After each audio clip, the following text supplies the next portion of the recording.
Alam mo ba, ang isa sa pinakamalaki at pinakakilalang kapatiran na nabuo sa Pilipinas ay ang kapatiran ng Alpha Kappa Rho International Humanitarian Service Fraternity and Sorority.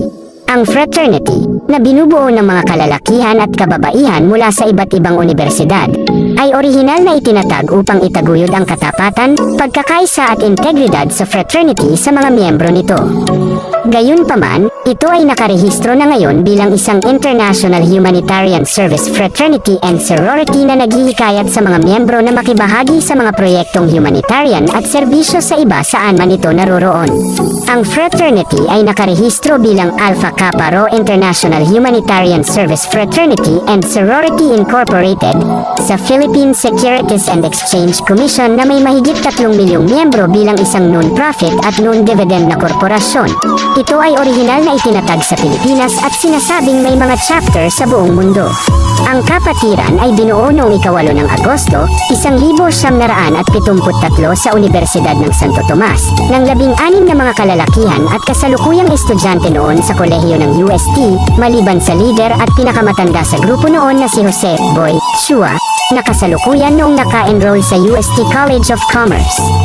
Ang Alpha Kappa Rho ay may orihinal na founders nito na sina Jose Boy Chua, Teddy De Lara, Edwin Solano, Tani Bernabe, Obet Posadas, Arnel Lorenzo, James Bracewell, Renato Go, Philip Balangue, Roger Sarmiento, Ted A. Best, Monchet Cabrera, Philip Diman, Gil Villegas, Mark Quiquep, at Noli Manalo.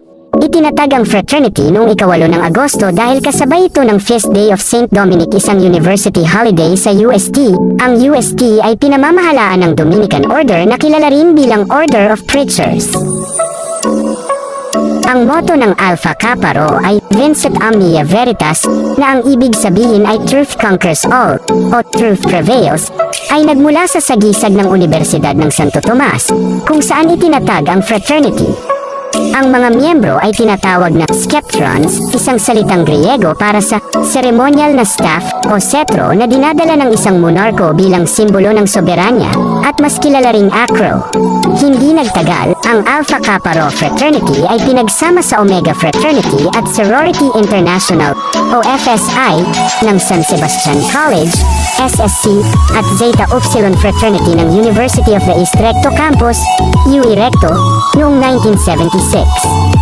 Ang ritual, burn mark, ay isang pabilog na peklat mula sa pinainit na barya na inilapat sa likod ng kanang pulso ng miyembro, at ang hand sign ng acro ay orihinal na mula sa OFSI ngunit naging bahagi ng acro pagkatapos ng merger agreement sa pagitan ng acro at OFSI.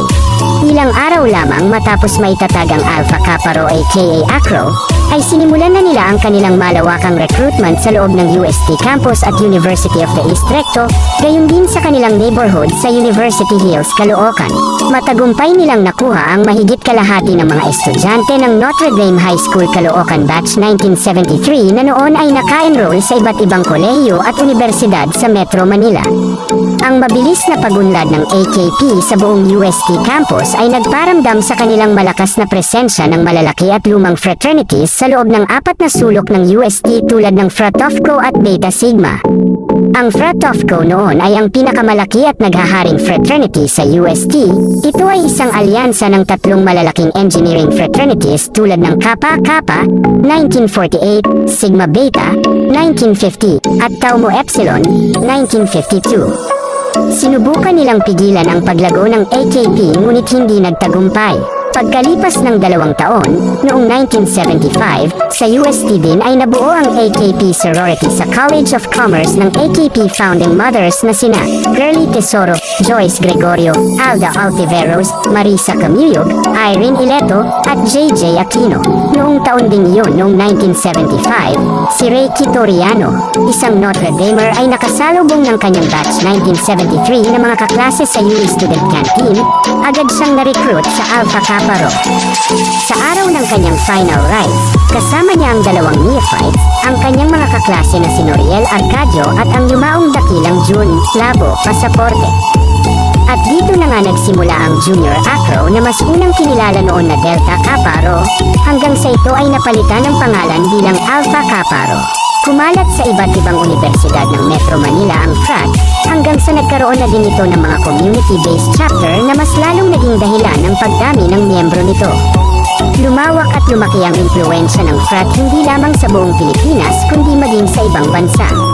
At hanggang sa kasalukuyang panahon ay matatag pa din ang kapatiran ng ACRO at patuloy itong lumalago. Mas nakikilala ngayon ang ACRO dahil sa mga magagandang gawa nito sa komunidad, tulad ng mga community project sa bawat barangay. Ang mga miyembro din nito ay mga pulis, sundalo, bumbero, guro, public officials, mga nasa larangan ng medisina, mga simpleng mamamayan, estudyante at mga kilalang personalidad na may iisang layunin bilang mabuting mamamayan at mabuting ACRO. Ikaw kapatid, saan ang chapter mo? Like and share for more video.